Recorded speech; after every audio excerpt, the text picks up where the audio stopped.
Okay, لا أقسم بهذا البلد, as we said just very quickly, we've discussed at length the oath or the affirmation that Allah makes about the Balad and what is this Balad, and we went through the entire tradition, discourses on what the reference means. Um, and as you remember, although the translation is very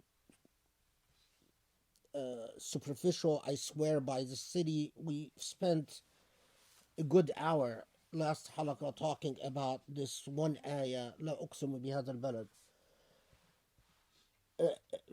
Among the things we said is the sanctified status of Mecca and the sanctity, something that I didn't emphasize last halaqa because we ran out of time, is whether the sanctity is around the Kaaba itself, in other words, in the haram of the Kaaba, or Mecca, the entire city of Mecca. And of course, to say it is just the haram, the area around the Kaaba, runs into a problem, and that is the ayah says, لا أقسم بهذا البلد. Balad. Balad means city or country or town. And most most scholars, in the interest of time, I'll summarize a long debate. But most scholars said that the sanctity extends to beyond the haram, meaning beyond the Kaaba, to the the town of Mecca as it was defined at the time of the Prophet ﷺ. Now, this is and I said last halaqa that you can often take the as a barometer, to the temperature of the ummah, how well or how badly or how good the Muslim ummah is doing, by the extent to which the sanctity of Mecca is observed. Since we talked last halaqa and there were questions, I think it was Khaled who raised these questions, who's not here today, right? Um, since we talked since the last halaqa, there were a couple of things that came up. One I talked about in the khutbah. I might have actually mentioned both in the khutbah, I don't remember. But in yesterday's khutbah. Um, this There was a rebellion in Mecca in 1979. Juhayma or Juhaymin or whatever his name was. Does anyone remember what's the name of the um, Juhayman? Yeah, that's right, Juhayman. Who ITB? Yeah. As I mentioned yesterday in the khutbah, that there was a documentary at Al Jazeera where they find out the French special forces that Saudi Arabia hired or engaged to defeat the rebellion in Mecca by Rahman al-Atibi. Um, and in the testimony of these French officers, they said that they witnessed about 5,000 Muslims killed in Mecca in 1979. And as I mentioned in the khutbah, I started calling up Saudi Arabian friends that I trust, and I was told these friends told me that actually this is something that is known in Saudi society. Uh, that the Saudi government said that only 300 people were killed. Not only, but that's what they announced, 300 people. But that Saudis who were in the know knew from 1979 that in fact uh, Saudi the Asadi army started executing Hajj pilgrims because they feared that among these pilgrims are people that belong to the rebellious groups that are hiding. So after they defeated the rebellion in Mecca, people that were held as hostages, the pilgrims that were held as hostages were released. They started rushing out of the Kaaba, and according to the French officers and to these Saudi friends who have relatives who are involved in the army and the police and so on, that what happened was mass executions. Um, the reason I bring this up is that if, in fact, this is true, there was never an investigation, of course, there was a complete cover up. The Saudi government refused to let anyone investigate. But if this it is true, that bloodshed spilled in the sanctity of the Kaaba and in the sanctity of Mecca will act as a curse on the Ummah. And it explains a great deal of what we as a Muslim Ummah are going through. Do not take the curse of blood lightly. The fact that something like this could happen, as far as I am concerned, the legitimacy of Al Saud and their administration of the Hijaz and the holy sites became null and void the minute they spill blood to that extent in the Haram. For the Quran to say, لا أقسم بهذا البلد وأنت حل بهذا البلد, and for Muslims to have the idea of spilling any blood in Mecca, not just of human beings, but even animals, was taken to a fanatic degree very seriously for us to reach the modern age where we talk about that type of massacre is mind-boggling. And you cannot be a decent Muslim. As far as I'm concerned, the fact that we have something like this and not a single khutbah that I've heard in the United States or Canada or Britain bother to bring up a massacre of that proportion. And this was just the documentary was shown just very recently. Of course, I'm telling my Saudi friends, if you knew about this, how is it that we are hearing about it for the first time from the French soldiers who were involved? And they said, well, every Saudi who tried to speak up was promptly arrested and disappeared. And they started telling me stories about this journalist and that officer. And it just, as a Muslim, I have to tell you, when I find other Muslims who tell you, don't talk about it, don't upset people. As a Muslim, I close down towards them.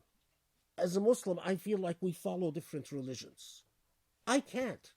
I cannot. The idea of that type of blood, when the Prophet ﷺ said from now on, after the revelation of Surah Al-Balad, blood cannot be spilled in Mecca. It's mind-boggling. The second thing, I don't know how many have any of you heard this. In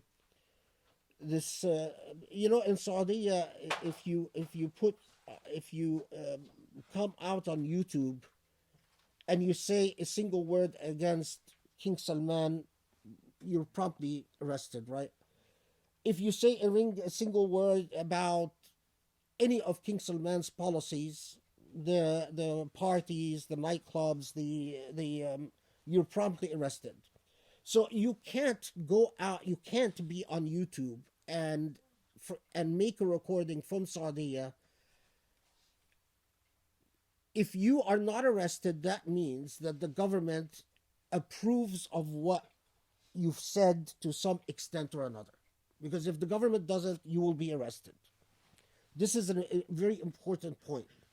So when we have a Saudi guy who visits Israel and comes back to Saudi and says, I've created a Saudi branch for the Likud party, and he's not arrested, it means that the government knows about it and is not going to do anything about it. When you have the government arresting Palestinians who've sent money back home to their family members in Gaza and charging with criminal penalties, you know that the government is in a totalitarian fashion. So there was a Saudi woman who came out on YouTube announcing to the Muslim world that even if we open up bars in Mecca, oh Muslim world, it's none of your business. You are only entitled to come, do your Hajj, and promptly leave without asking any questions, raising any objections. In other words, the disempowerment and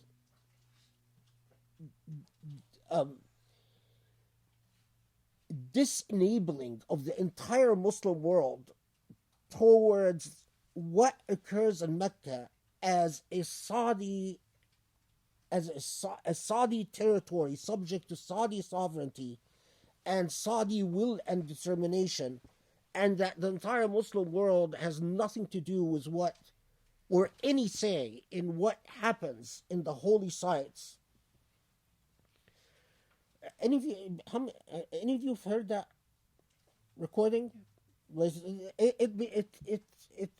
If you're an Arab, you would know about it because it went everywhere. Or if you know Arabic, of course, she didn't do this recording on her own. She was pushed by the Saudi government, and the Saudi government and they're sending a message to the entire Muslim world that it is none of your business what we do in Mecca and Medina, and that you are only entitled to come do your Hajj, come do your Umrah, and leave, and don't open your mouth. Don't open up your mouth about Jerusalem. Don't open your mouth about the deal of the century. Don't open your mouth about whatever reconstruction policies, because they have a major reconstruction plan. Don't open your mouth about whatever Islamic remains that still exist that we haven't destroyed, that we plan to destroy. Don't open your mouth about the so-called renovations that will take place with the Zamzam, the well of Zamzam, which, by the way, is destroying it. I cannot talk about La Uqsimu bihadha al-balad without saying that this is extremely dangerous. Mecca has always been, like Jerusalem, has always been the legacy of the entire Muslim Ummah. It reminds me of Khashoggi when he said that when Muslims forsake Jerusalem, it is only a matter of time before they forsake Mecca and Medina. And he was completely right on. If you learn Allah, as we talked about last Halaqa, Allah teaches you that the divine intervenes in the space of the mundane. How Allah teaches you that? By Allah coming and saying, there is this space, this physical territory that I claim as my own, as divine. And there is this time that I claim as my own. That's why we have holy times, right? We have a time, we don't know why Ramadan or the Eid or Eid al-Akbar or Eid al-Asghar, why these are sanctified divine times other than the will of God.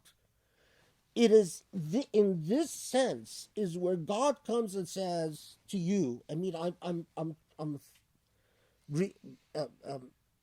summarizing a great deal of theological thought in Ihya Ulumuddin. That book that Grace was talking about, by the way, is from Ihya Ulumuddin by Hamid al-Ghazali.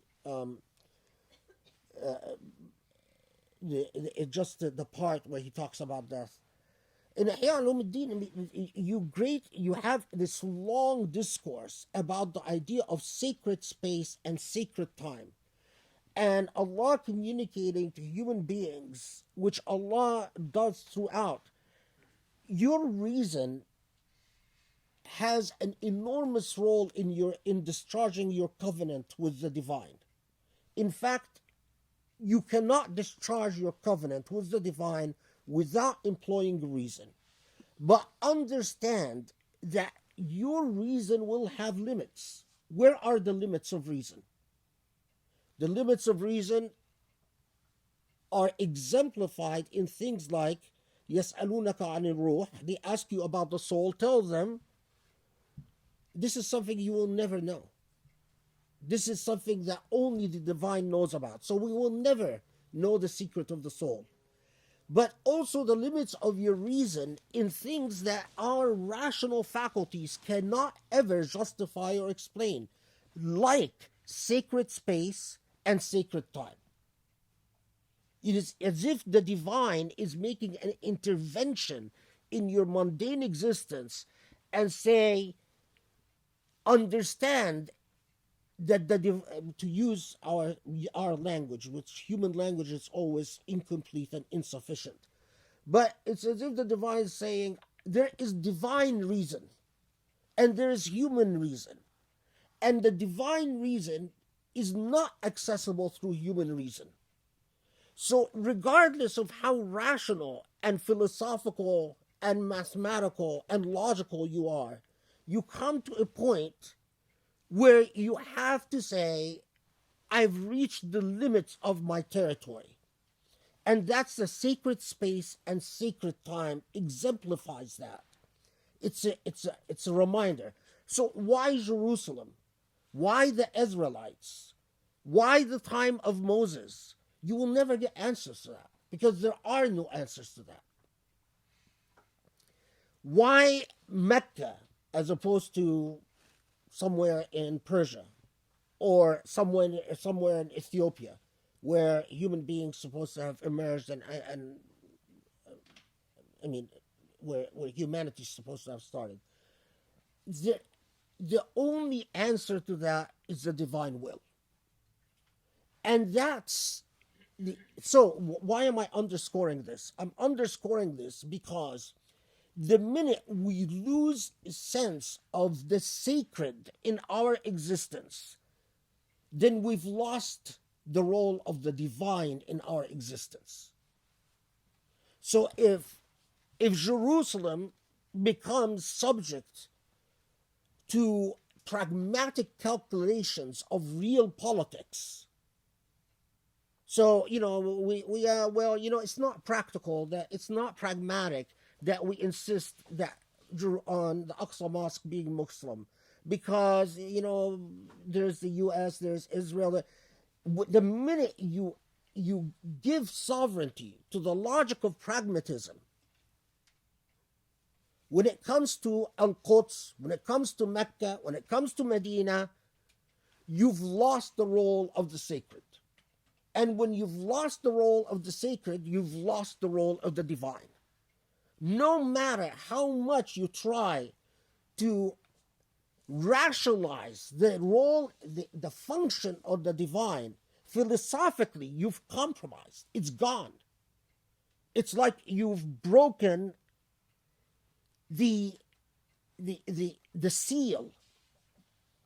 Once the seal is broken, then it's a slippery slope. The logic of pragmatism, when it prevails over the logic of the sacred,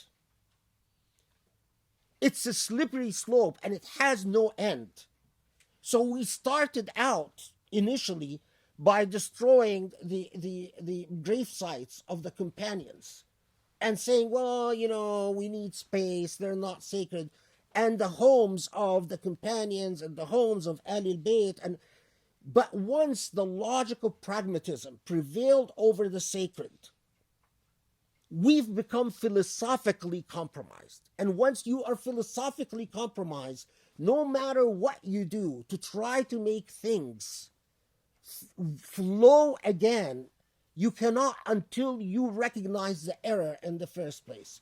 So I emphasize this for all these Muslims who say, what is wrong with our ummah? Why is it what we are in the state we are in?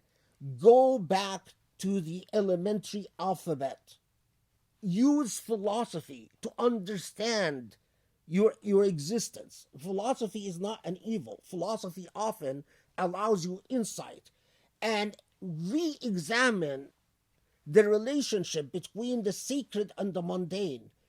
And if you have no sacred in your psychology, if in your psychology you simply think that there is no place, no space for the sacred, then in fact you have no God in you. Then in fact you might think you believe, but in fact you've compromised the divine and you've ejected the divine from inside of you. Now, what I'm telling you, you can take it as, I can sit and I can tell you the lineage of the theological perspective, but the names matter little. What matters is when you hear what I'm saying, like when I've heard it, when I've read it and studied it, it is the truth. It has the ring of the truth. There's something that tells you in it, yes, the sacred must play a role, and when the sacred claims territory, that territory must be sovereign, and its sovereignty means that it is shared by human beings, shared, in this case, shared by Muslims. And it cannot be the sovereign, it cannot be the tutelage of a single family. It cannot be Al Saud that decides what happens to sacred space. It must be a collective inheritance to the sovereignty of Muslims. Now, listen, a lot of students over the years, they say, yeah, but all of this theoretical, what can we do? That is not your role. What Allah asked of you is to testify for what the truth is, not to testify for what is pragmatic and practical. Allah didn't ask you to be a politician. Your shahada is not about politics. Allah didn't say, take your shahada according to what. And Allah didn't ask you to be a faqih to talk about, what maslahah is. I've studied law my entire life, and what I can tell you after studying law for my entire life is that I am very hesitant to speculate about law. It amazes me that people who've never studied law, all Muslims, pretend to be fuqaha, talking about, what is the rule of Sharia per maslaha, when in fact they know nothing about either maslaha or Sharia. Don't be a lawyer, leave law, because law sometimes could be a very unethical thing. If you haven't studied law, mastered law, your ethics are gone. Bad lawyers are unethical. And the reason they're unethical is because they're bad lawyers. And law teaches you to be without ethics, unless you master it. If you're a true philosopher of law, then you know what the role of ethics is in law. But go to any ambulance chaser lawyer. I defy you to find an iota of ethics. But you go to true masters of law, meaning big, accomplished legalists, and you find that they are keenly ethical. It is because they understand the real nature of law. Why I'm saying this is that when we make ourselves into all either politicians or lawyers and think that our shahada is what Allah expects for us is to do our shahada. Shahada is what we attest to as Muslims, is what is functional per the demands of politics or demands of law. That is where we become destroyed as an ummah. Testify to the truth. Leave politics and law. That is not your function, and it's not what Allah wants you to testify to. So when I say that is the place of the sacred, I cannot talk about لا أقسم بهذا البلد وأنت حل بهذا البلد when Allah affirms the sacred and we ignore the sacred in every day of our existence. And then I don't know if I mean American Muslims seem to be oblivious to Jerusalem and oblivious to what happens in Mecca and oblivious to what happens in Medina. And if they can go to just to Umrah or Hajj, they go and come out and it, okay, enough about that because we could I could spend another few hours going off on the you know you these are huge philosophical slash theological issues, but I've summed up about 1,000 years of debates and discourses and so on in a nutshell.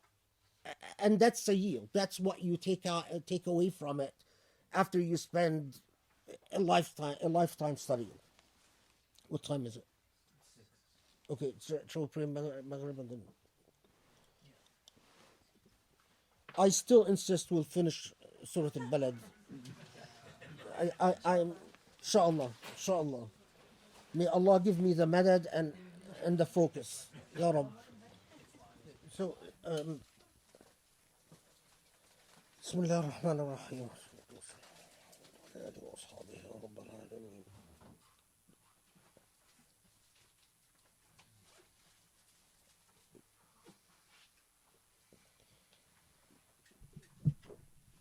One of my teachers once told me,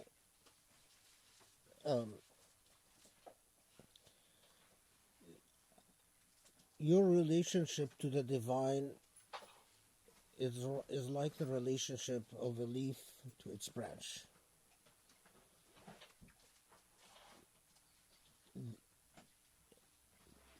أينما تكونوا هو معكم. That wherever you are, Allah is with you. You are healthy, your soul is healthy as long as it is attached to the branch, as long as you as a human being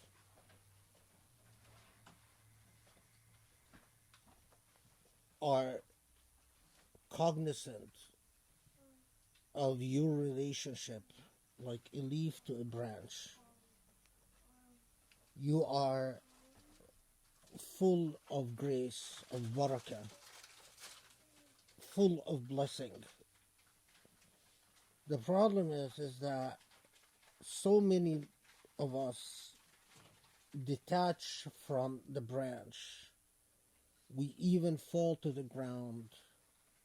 We could even dry up and crumble, and we continue thinking that we are alive and healthy.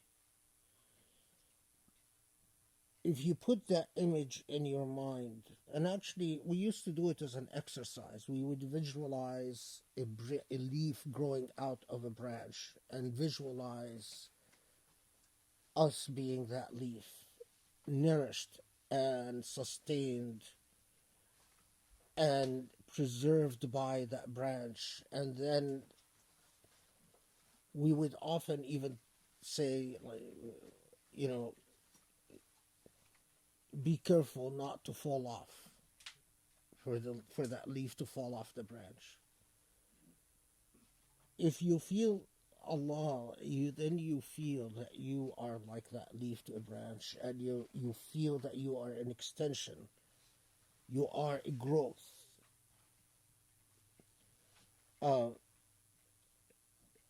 Because often people ask, well, what does it mean to love Allah? It means, to the extent that the leaf can love the branch, it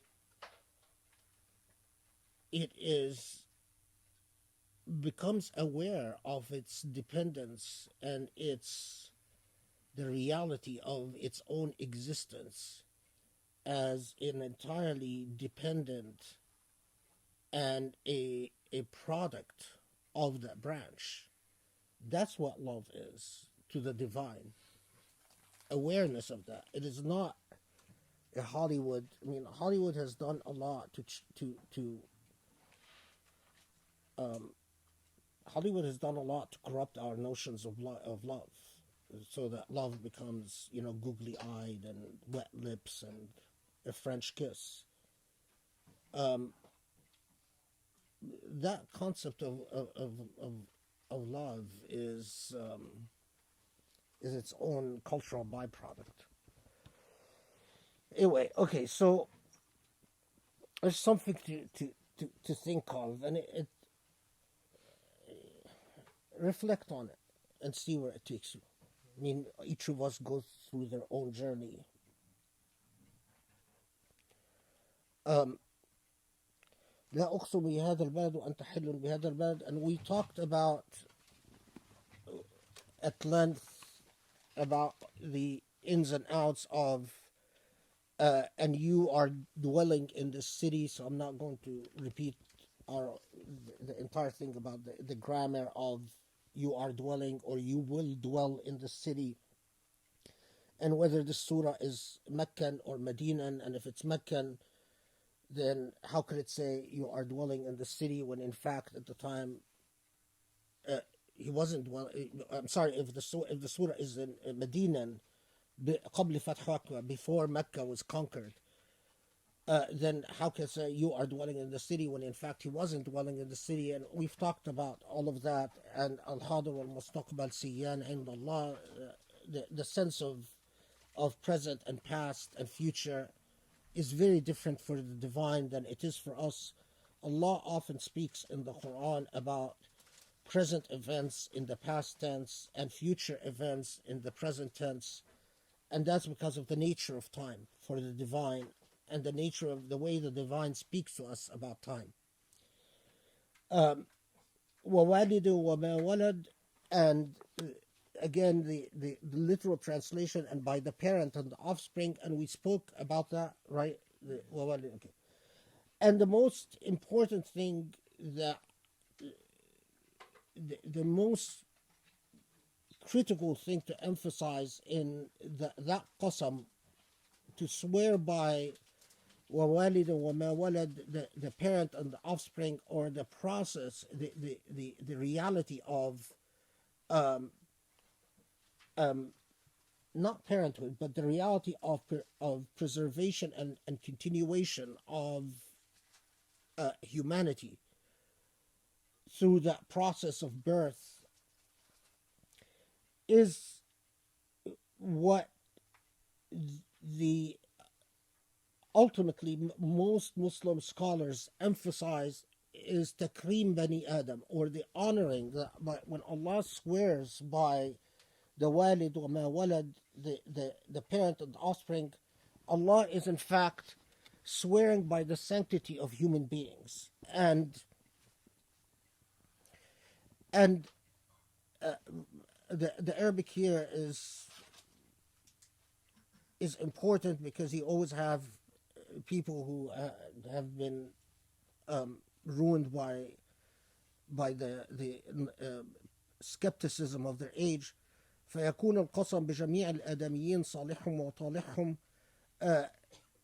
so that when in fact that Allah is swearing by the sanctity of humanity, جميع الآدميين صالحهم وطالحهم, whether they are good or bad.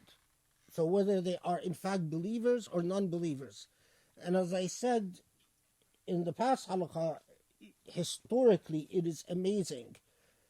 In that time, at a time where the idea of the worth of a human being was often determined by their tribal identity, by their familial identity, by their genealogy, by their relationship to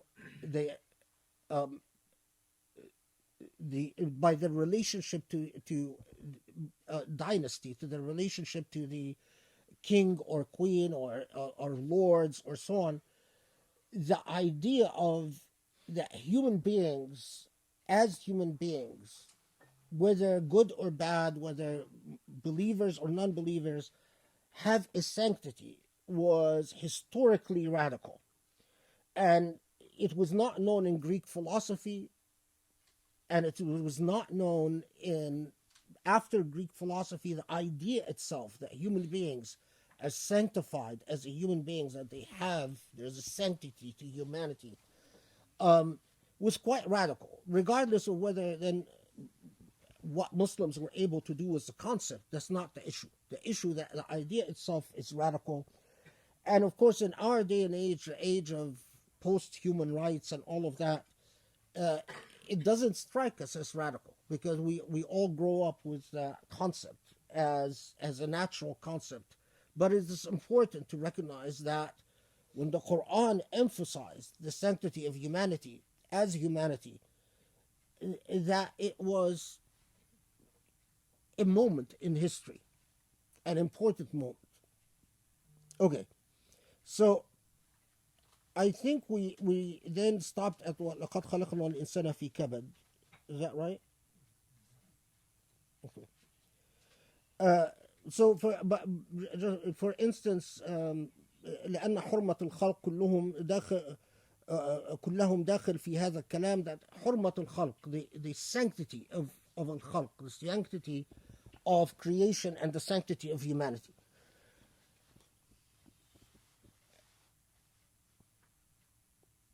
Of course, when the hadith of the Prophet ﷺ that the murder of a single believer is more grave in the eyes of God than the destruction of the Mecca of the Kaaba itself. I mean, it all underscores the idea of the sanctity of life and the sanctity of creation, which, in my view, is what in fact propelled the Islamic civilization. It's what allowed the Islamic civilization to be born, because the early Muslims were motivated and animated by the idea of worth, that creation has a worth and that it is not purposeless and it's not pointless and it's not without a cause that justifies it and explains it and in fact makes it worth the investment. And that's often what propels civilization. Okay.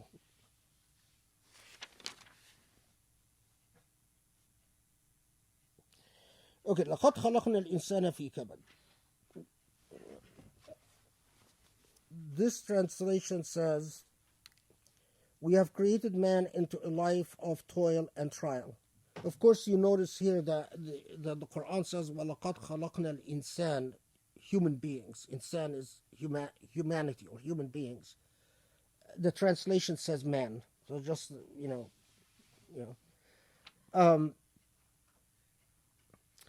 okay, so kabad,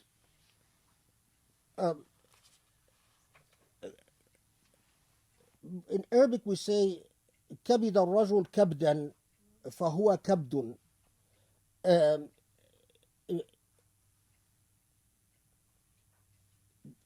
كبد الرجل كبدا فهو كبد. A man has toiled in a strenuous way, so the man has become exhausted. Now, the origin of this expression is kabid is a word that connotes anything that produces exhaustion,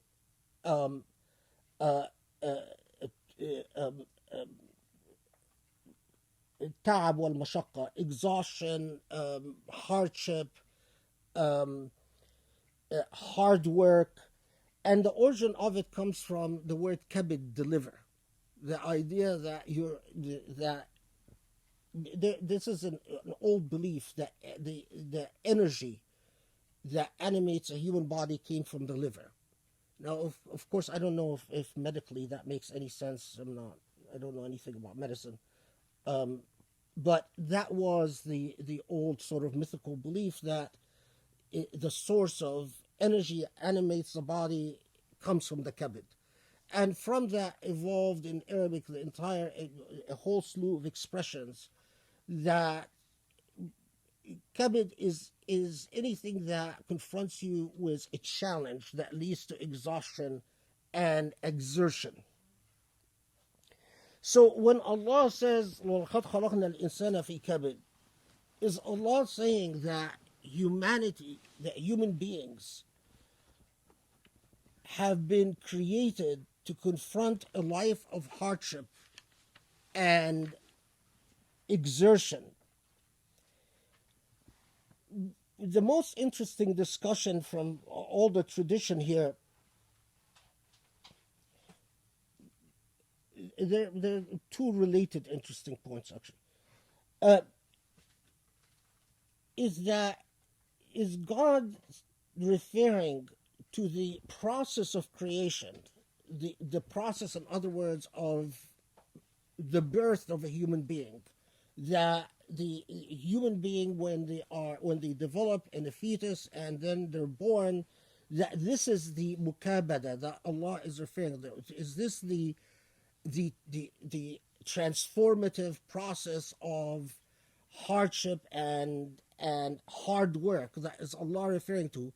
Or is Allah making a comment about the nature of our existence on this earth? Now, why does it make a difference?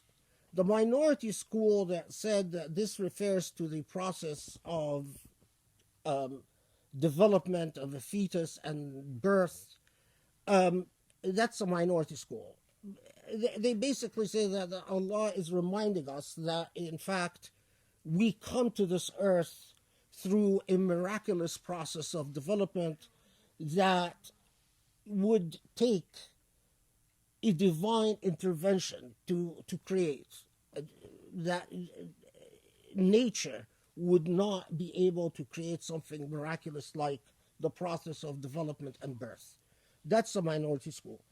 The majority school said that no, in fact, Allah, especially because of what comes later in the same surah, what follows, that Allah is underscoring that human beings, from the moment they are born, the first state of consciousness that they have is how to avoid pain. That we are born, what we know is we feel hunger, we don't want to be hungry anymore. We feel thirst, we don't want to be thirsty anymore. We feel cold, we don't want to be cold anymore. We feel heat, we don't want to be hot anymore. That our state of nature, state of creation, is that we respond to impulses of pain and hardship. And we respond to these impulses by trying to alleviate them. And in fact, much of our existence, as the theologians then often comment on this ayah, is that much of our existence can be explained by our state of anxiety about avoiding and creating a buffer zone between us and pain. So we amass wealth to make sure that we can afford the doctor when we want doctor. We can buy them food regardless of how expensive the food gets. We can buy clothes whatever protective clothes we would need for us and our family. That our state of consciousness becomes then, from the first state of we want to avoid pain, to developing to a further state of anxiety about pain.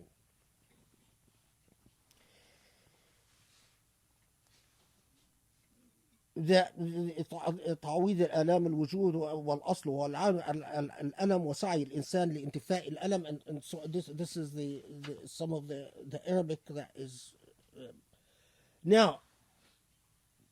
What is an elevated soul? An elevated soul is a soul that develops a consciousness that thinks in terms beyond the mere aversion of pain and anxiety about pain. Elsewhere, the difference between النفس اللوامة and النفس المطمئنة. the soul, the nafs, which is not really a soul but consciousness. Nafs is consciousness. The nafs, the most basic nafs, which thinks in terms of maximizing utility because of the need to averse pain, and then the aspirational nafs, the aspirational consciousness, which thinks in terms of principles that might even get to the point of sacrificing itself for the sake of others. And that comes later in the surah when Allah then tells us, in fact, you take care of others. You take care of the orphan, you take care of the needy. You are no longer in the state of the mukabada, because the state of mukabada is when you are not, in fact, concerned about taking care of others. You are concerned about taking care of number one. So, again, because what Grace said just ignited a lot of memories in my mind when she said that, everything passes and even our meetings will eventually pass and it will become part of history and part of memory. And, it just becomes... So I started remembering all my the past that I longed for and the moments that... And I remember one of my teachers when he said, that said about Surah Al-Balad, he was commenting on Surah Al-Balad, and he made the comment that you can in fact use that as a barometer for the health of your own consciousness, of your own nafs. Are you basically prone to thinking of aversion of pain and maximizing your utility in order to avert pain, or do you think in terms of principles that are beyond the aversion of pain? And in the comment he made is that could often be a yardstick to the extent to which your soul has matured. Is your soul ilahi, divine, or your soul like that leaf that has detached from the branch and fell? It is no longer prone to the divine. It looks at money and looks at bank accounts and says, well, that's security for me. That's the mukabada. That's the nafs al-mukabada. And nafs, the most base. The one that looks at money and says, it's not mine, it belongs to God, and what can I achieve with it? That's the nafs al-mutma'inna. That's the nafs that has elevated beyond. So Allah's comment on لَقَدْ خَلَقْنَا الْإِنسَانَ فِي كَبَدٍ, the very basic nafs at the moment of born, the immature nafs which feels hunger like a baby, like a child, can only respond to self-interest and basic utility. Allah's comment is to remind us I'm just making sure I haven't is to remind us that أَيَحْسَبُ أَنْ لَا يَقْدِرَ عَلَيْهِ أَحَدٍ. Before I get to أَيَحْسَبُ أَنْ لَا يَقْدِرَ عَلَيْهِ أَحَدٍ, for those of you, because I always get those who are interested in Arabic and they say, why don't you explain more Arabic grammar? And then also at the same time, people say, when you explain Arabic grammar, you completely lose us and we're not really interested in that at all. So, I don't know. When in Arabic, by the way, when you say, just a little bit of Arabic eloquence, when you say fulanun kabid, or rajulun kabid, or Muhammad kabid, you're not actually talking about someone's liver, because I saw a student once who translated this, Muhammad's liver hurts him. No. Muhammad kabid means إذا كان الإنسان شديد العصبية والنفور. If someone is a hothead, that's what you call a kabid. A person who is a kabid, a hothead, a person who's full of jealousy, and if you get all heated up about your honor and your dignity, you're a kabid in Arabic expression. My apologies to those who don't like it when I get into the Arabic stuff. One of the interesting, I mean, you always have to skip over a lot of stuff, but one of the interesting things that I've read in the traditions about لقد خلقنا الإنسان في كبد, you find in the books of akhbar and hadith especially, they talk about a man who we don't know much about, except that his kunya, the given name to him was Abu al-Ashad. And the reason he sort of became famous is Abu al-Ashad, who was one of the companions. Supposedly he was extremely strong, and he was often described as Rajulun Kabid, a hothead. I don't know. I hope I'm not wasting time with this. But anyway, Abu al-Ashad would reportedly, there were among the strongest sandals you could buy at the time, and also the most thought over sandals, because shoes and sandals at the time were very important. So you'd be surprised how much in Arabic you find in Arabic poetry about footwear, by the way. A lot of Arabic poetry about footwear at the time of the Prophet ﷺ. So Abu al-Ashad would buy these Sudanese sandals, were very known, or Abyssinian sandals, or also called Habashiyya, and would reportedly stand on them, and people would then try to pull the sandals from under him, and he would stand so firmly, and he was so strong that the sandals would rip from under him before slipping out.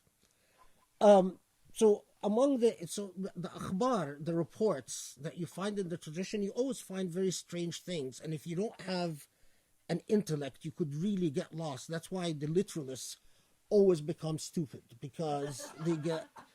So one of the things you read is reportedly, وَلَقَدْ خَلَقْنَا الْإِنسَانَ فِي كَبَدٍ was revealed to comment about Abu al-Ashad and his Sudanese sandals.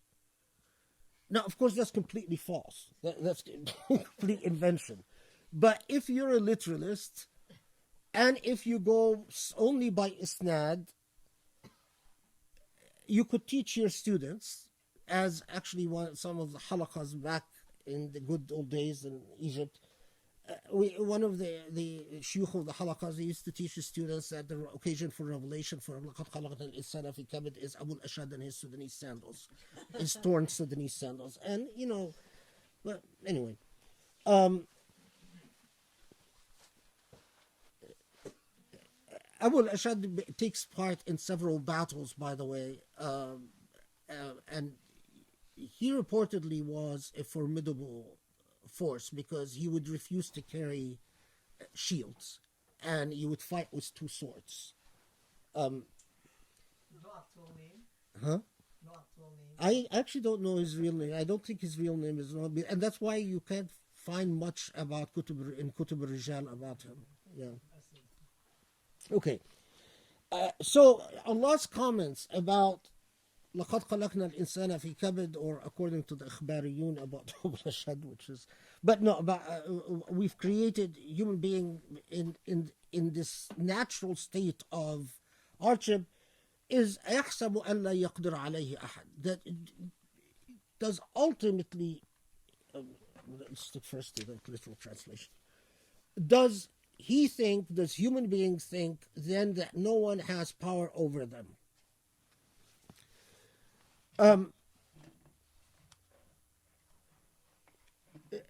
That's istifham ala sabil al-inkar. In other words, that's a rhetorical question, not...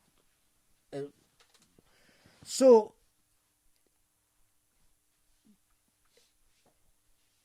the only thing to say about this, because the literal meaning, I think, for the most part,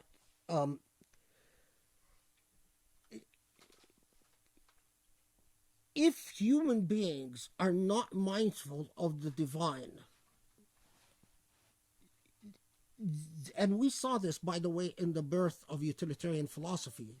All of this was the Quran was revealed long before utilitarian philosophy. So when Muslim theologians were commenting on it, I would have loved to see what they would have said if they were created after the birth of utilitarian philosophy. But that if human beings are simply utility based and utilitarians, then it is inevitable that their relationship to principles would become power prone.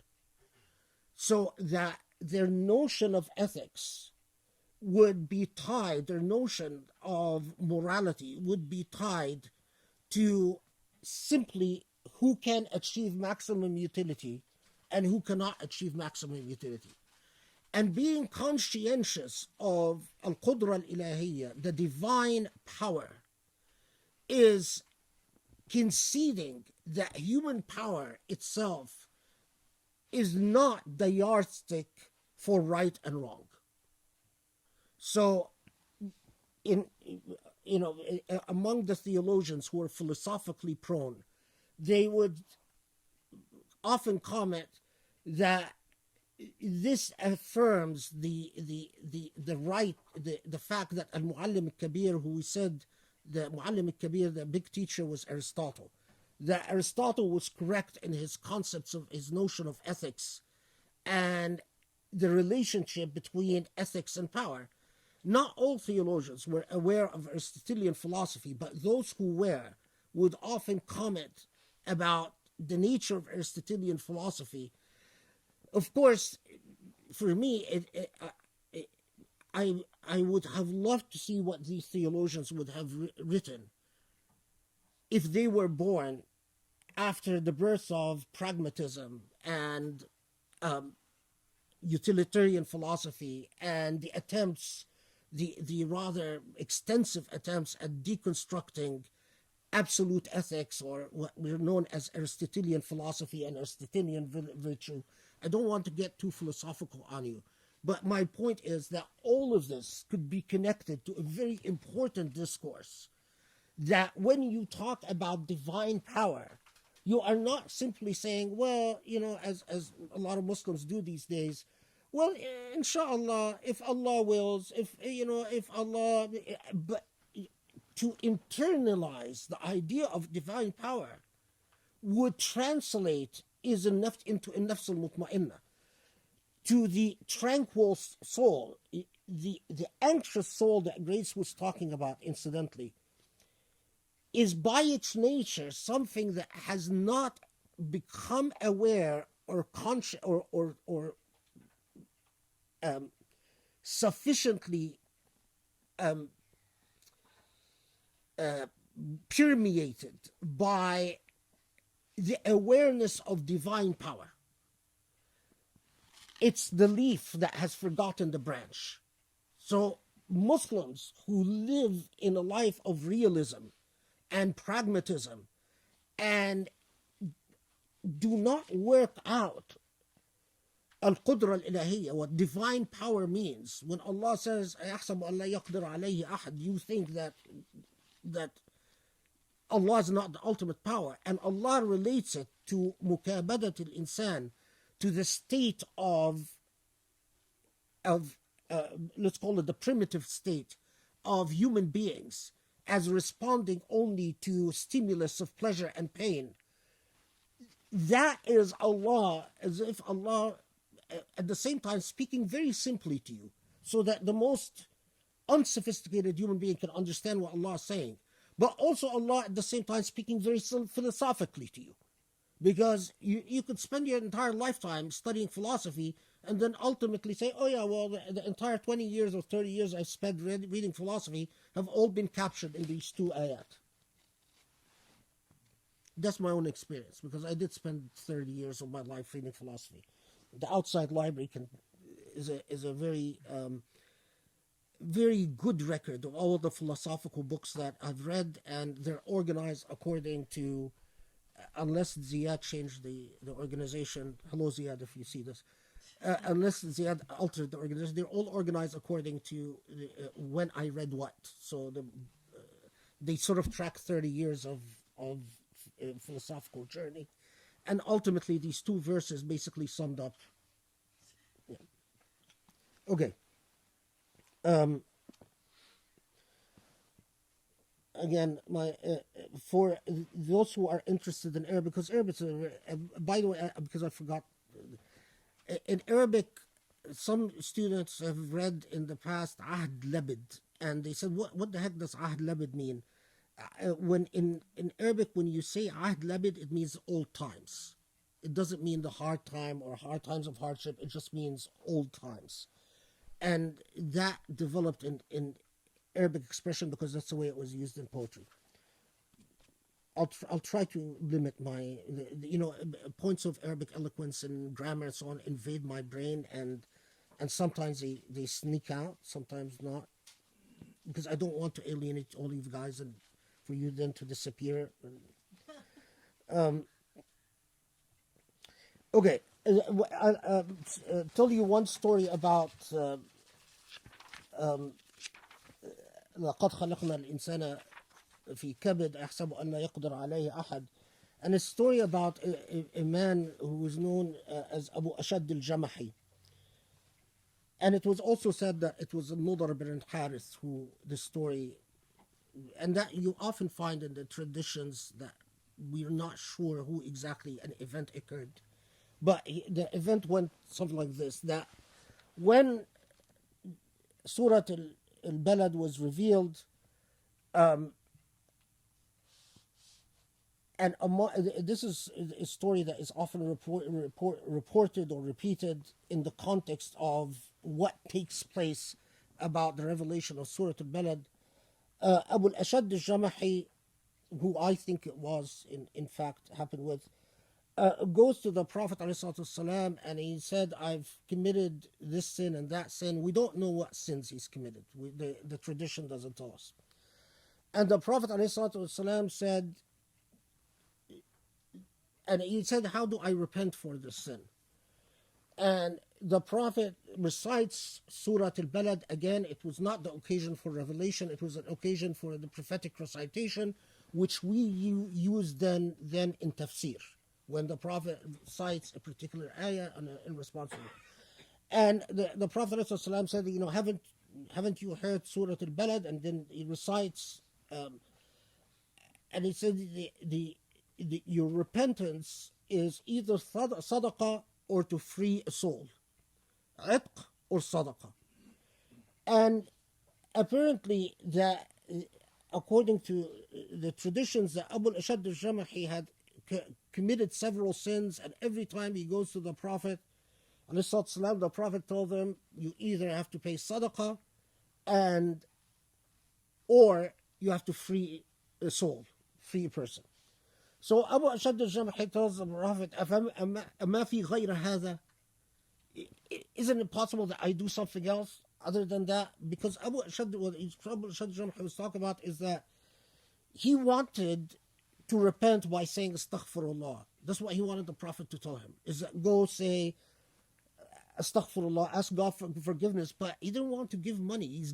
He's committed enough sins in the past, and on 3 or 4 occasions he had to give money or free slaves. And reportedly he had to free slaves until he became slaveless. He gave up all his 3 slaves, and now he was at the level of just the sadaqah. So he then goes around complaining, bitching about it, excuse my experience, and he says, والله ما أعلم إلا أني لئن دخلت في دين محمد إن مالي لفي نقصان من الكفارات والنفقات. By God, now he's complaining to friends, right? And he says, ever since I followed Muhammad, ever since I followed this prophet, my money keeps decreasing from all the kaffarat, all the money in repentance that I've had to pay.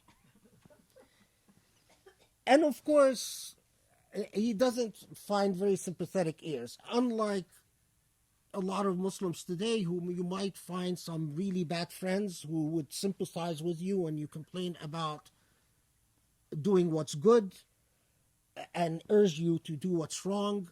The story goes on to say that depending on the version, whether some say that the companions basically walk away from him according to some versions, or Naharu tell him, what's wrong with you, man? Why you?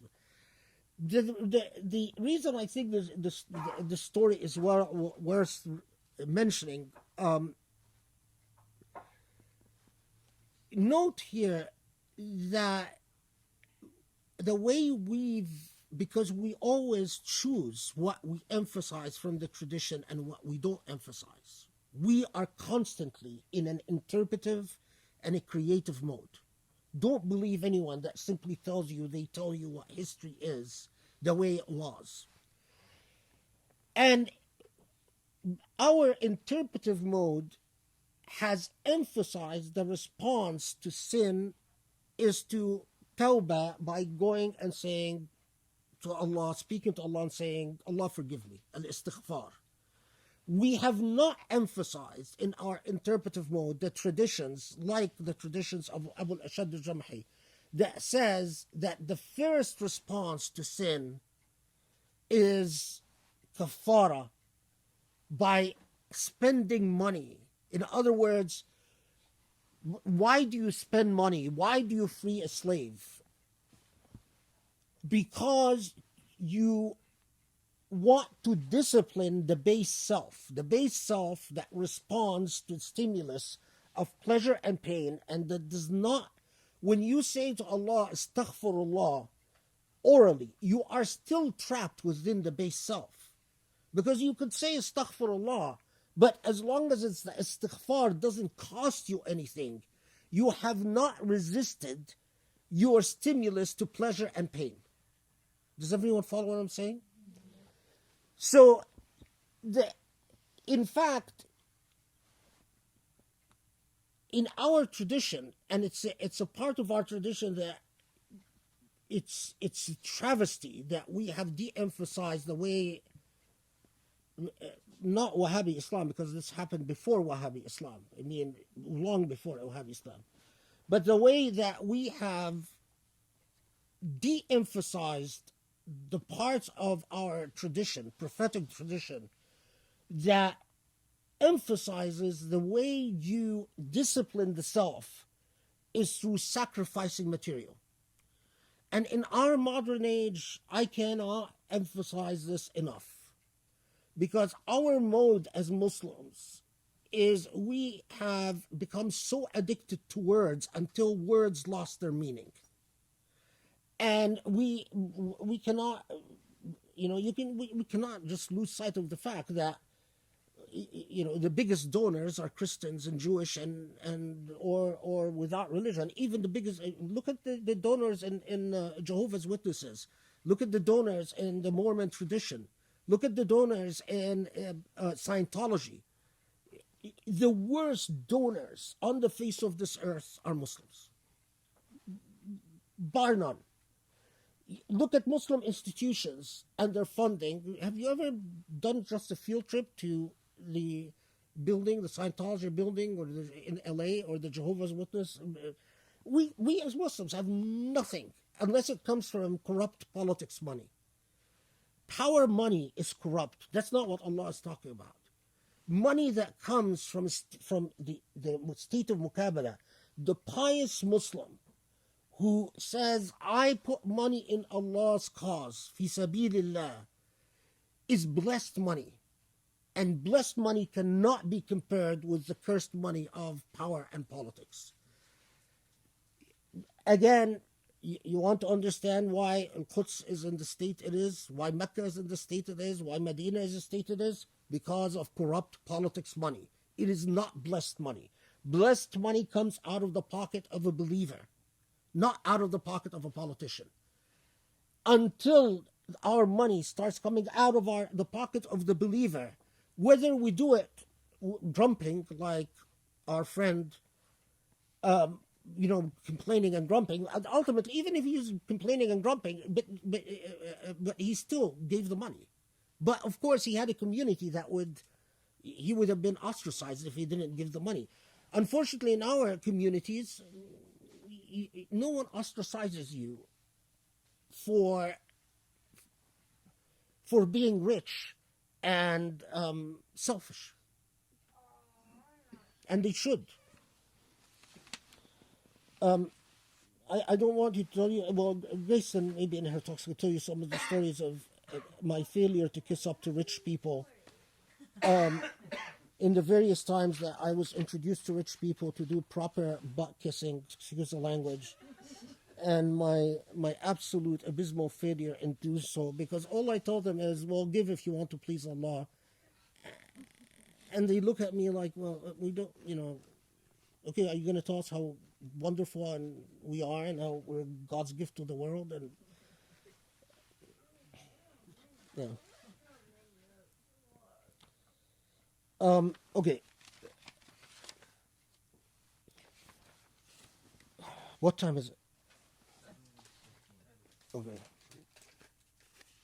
Discipline, Khaled. It's okay if you finish. We're not going to do this again, so we should. Gerso says, it's once in a lifetime, and if we don't if we don't unload the data in your brain, then. So she's always telling me that. It's like, okay. أيحسب أن لا يقدر عليه أحد يقول أهلكت مالا لبدا.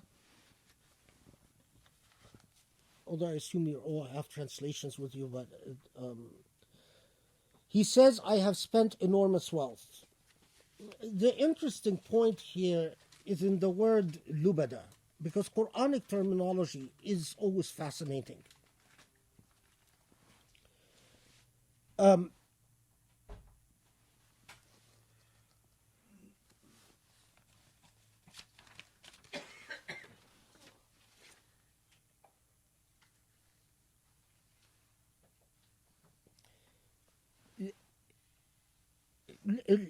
Lubad is things that accumulate on top of things until they reach a height.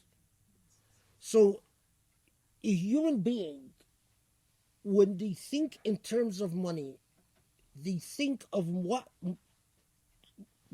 how much has been spent, and by the base self thinks of, well, if expenditures are the way they are, how can I be secure that the income, that what will be coming, would in fact equalize the expenditures? And that is where the expression "أهلكت مالا لبدا" is fascinating, because مالا لبدا, not only a lot of money, which the literal translation, but it has the sense of ambiguity and a sense of longing and loss.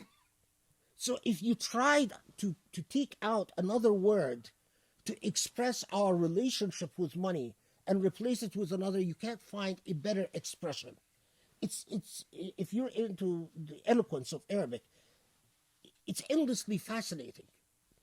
Malan lubada, which, by the way, is the first time it's been in Arabic poetry, the word lubad is used, but malan lubada was never used. So it's endlessly fascinating. Our relationship with money is simultaneously an ambiguous, longing, love-hate relationship, all captured in this simple expression, malan lubada.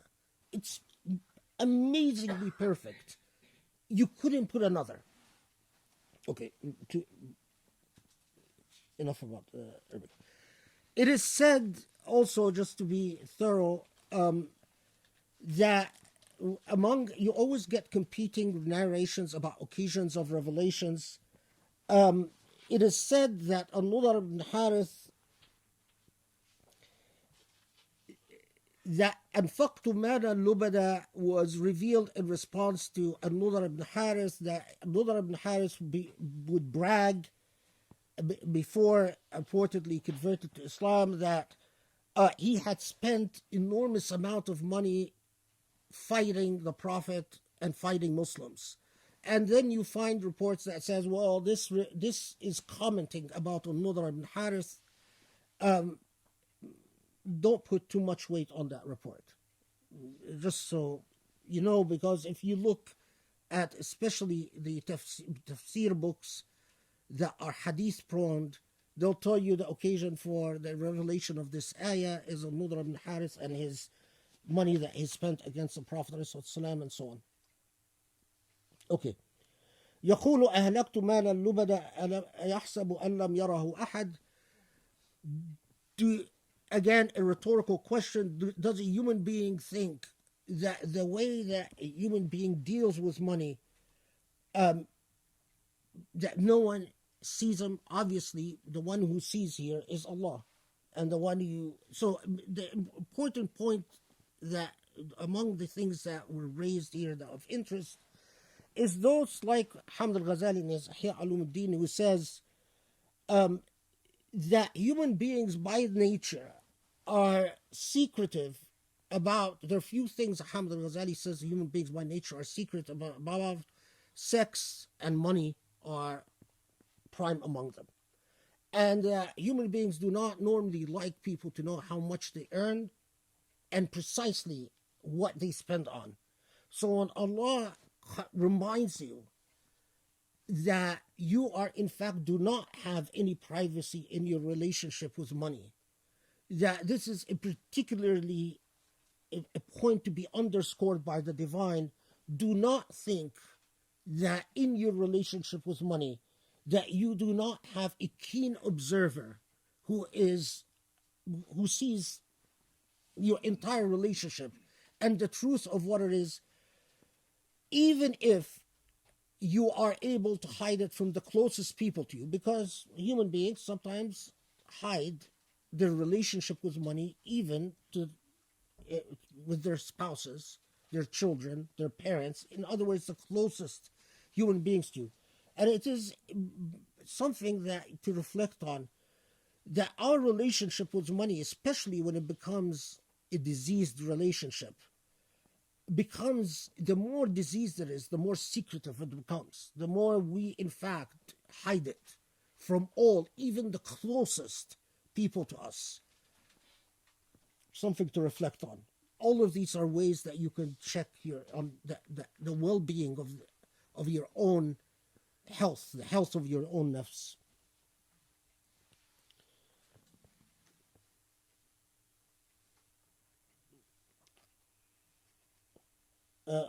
My mother, who was a psychologist, would often...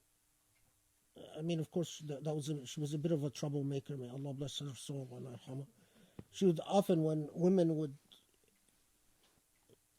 come for counseling, she would often tell them that if your husband refuses to tell you how much money he makes or hides from you how much money he spends, that is a sure sign of shaitan in your relationship.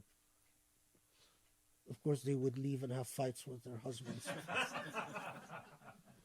But, may Allah bless them. Allah yarhamah wa yahsan ilayhim. Yeah. Okay.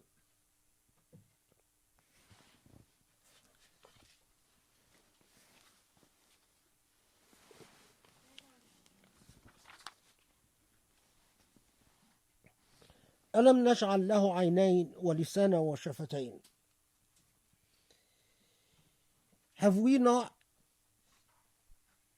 given human beings the eyes, the two eyes, and a tongue and a pair of lips? Is it significant that Allah reminds us especially of the eye and the tongue and the lips? You reflect on it for a second, and I think the answer is obvious. It is what we see, what we speak, and what we speak, the words and perception. And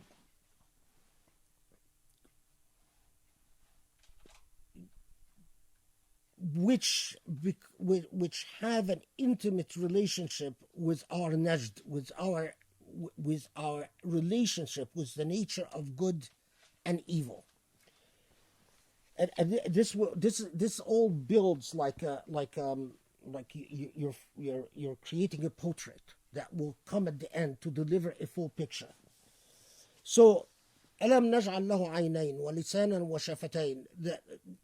Allah reminds us with the obvious that do you think that what you see and what you utter and the relationship between what you see, in other words, your senses, your perception, between your perception and how you translate that perception into spoken words. Spoken words means how you attest and testify to the truth, because in Islamic theology, shahada,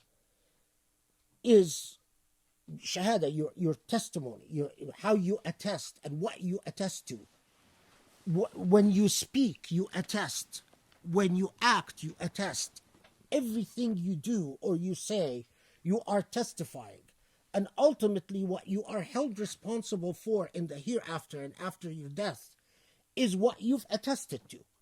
And what you've attested to through your words and through your behavior. So if Allah allowed you the opportunity of perception, here the eyes, but what the various opportunities of perception that Allah allowed you, meaning the various opportunities of understanding, were translated into testimony, into shahada, that ultimately was deceitful or hypocritical. Meaning that there was inconsistency between what you've perceived and what you've spoken and what you've done. That sums up the state of your nafs and the health and well-being of your nafs, and in turn your accountability. So what is it that we will answer to? And I say the moment of death is where it gets very serious and very real. Is what opportunities you were given by name. What opportunities here, not literally, because all the Mufassirin, even the literalists, had to concede that it is not literally simply what you see by the eye, but what you see by the intellect. Because the eyes are simply doorways to the intellect. So, to bring a rather obvious point, I don't exactly remember who said it, but say, if it was al-aynain literally, then this ayah would say nothing to the blind person, the person who doesn't see. So Allah is saying aynain to signify seeing through the intellect. What opportunities you were given in life to perceive and to comprehend. Let's say you were given no opportunities to perceive, or I had an uncle who suffered from Down syndrome. What this uncle perceived is very different in terms of the accountability of this uncle than what I've perceived. In the interest of time, I'm sort of, in a very vulgar way, sort of summarizing a great deal of discourse. Perception is intimately connected to your level of accountability and what you will be held to account for. So in the example, they would often say, my apologies to my children, the son of a sheikh, or the daughter, I will add, the son of a daughter of a sheikh's accountability would be very different than the son or a daughter of the owner of not a very good place. Because for them, son and daughter was intimately connected to who you are, of course. The idea is that the opportunities that you are given will make a huge difference as to what Allah expects your shahada to be through your words and deeds. And if there is discrepancy between your words and your deeds, between what you said you believed and the way you've acted out your belief, that's where your nafs becomes in serious trouble.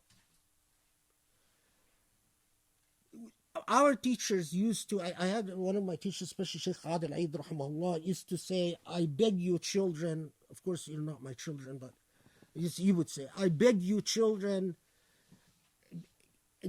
hold yourself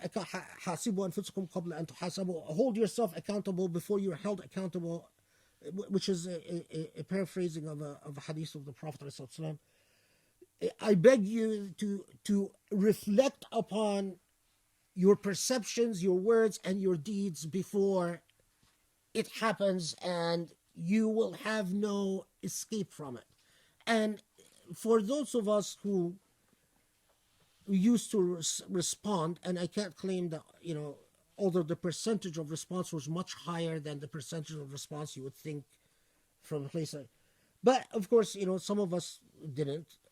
But those of us who did respond, we would lose sleepless nights thinking about, in fact, the consistency between what we attest to through words and what we attest to through deeds. If you give your sadaqah, that's attesting through deeds. If you say, I trust in Allah, everything is in Allah's hands, but in fact you're a stingy, miserable human being who is covetous of wealth, then you've got a problem. You could apply that to the entire notion of sacred space and sacred time, which I'm not going to get into because that would take us another half hour. But there are fascinating discourses about the nature of hypocrisy and the way it connects to whether, in fact, you are cognizant of sacred space and sacred time. For instance, when you don't believe that you owe salah to Allah, that you don't owe prayer 5 times a day to Allah, you are betraying the notion of sacred time. Because you're saying, I'm busy, that I don't have time, and Allah cannot come and carve out my time. That's a hypocrisy in testimony.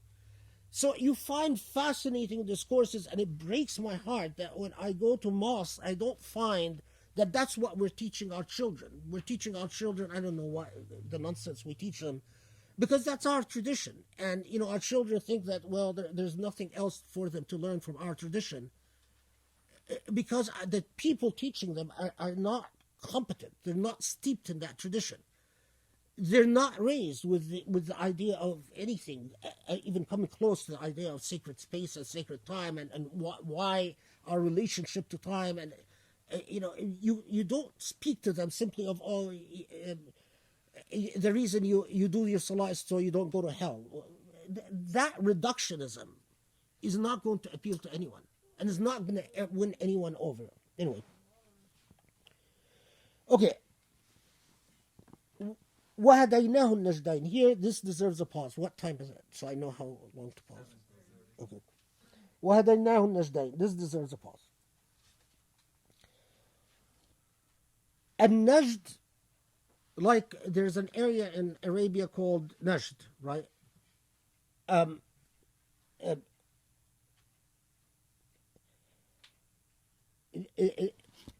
The reason it's called Najd, because that area of the Arabian plateau is elevated.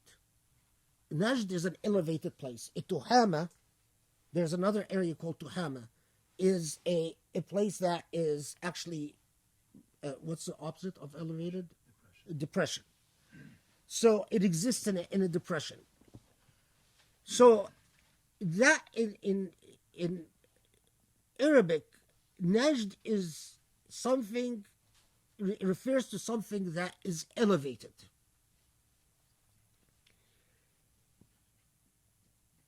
So even a tariq al-murtafi'a, an elevated road, we call it tariq Najdi. So sometimes you find that in Arabic literature, and it's not necessarily does it, and you find, referring to tariq Najdi, and it's in Sham. And say, well, how could you refer, what are they talking about, the tariq Najdi? In Najdi Tariq, but it's in Syria. They're talking about elevated road. They're not talking about the Najd of Saudi Arabia. Okay, why is this important? Because when Allah says, وَهَدَيْنَاهُ النَّجْدَيْنِ, notice here the notion of elevation. What are Najdain? What are the two things that Allah is referring to? The path of a Tariq al-Khair and Tariq al-Shar. the path of good and the path of the opposite of good or evil, if you will. For the it is at the same time simultaneously Allah pointing to our attention that in fact that path of good and the opposite of the path of good is plain to see. That if you understand the basic premise that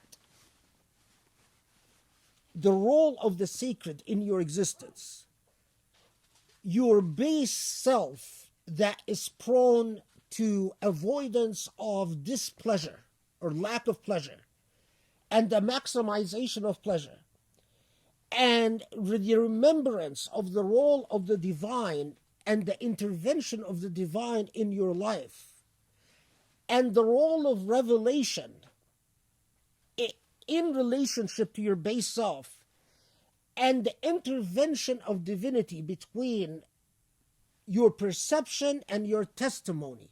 So, in fact, you do not simply say, I believe what I see, as centuries later became the materialist philosophy of existence. I only believe what I see and what I can touch, and the sort of empiricism, philosophical empiricism, and in fact the intervention of divinity in between perception and testimony, that the path of good would be plain to see. And that for at least the theologians who were philosophically oriented was extremely significant, because one of the oldest debates in Islamic theology is the nature of goodness. Is the nature of goodness, is it something difficult for perception to understand, so that revelation needs to uncover its ins and outs? Or is it sufficiently plain so that revelation only needs to point you to it, but doesn't need to spill out the nitty-gritty details? That's the entire debate between what we call the literalists and non-literalists can in many ways be summed up in that paradigm. To what extent does revelation need to spill out the path? Interestingly, for all those who belong to the Usuli method,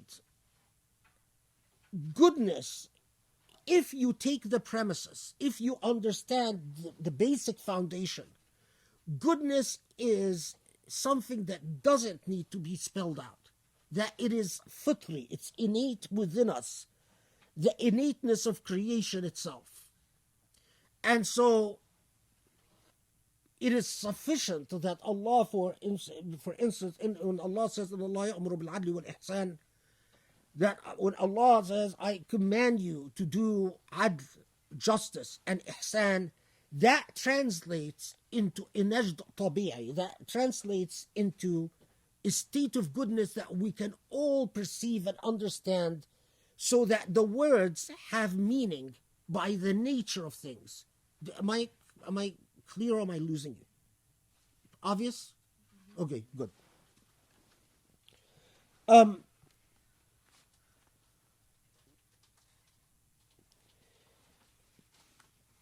Now,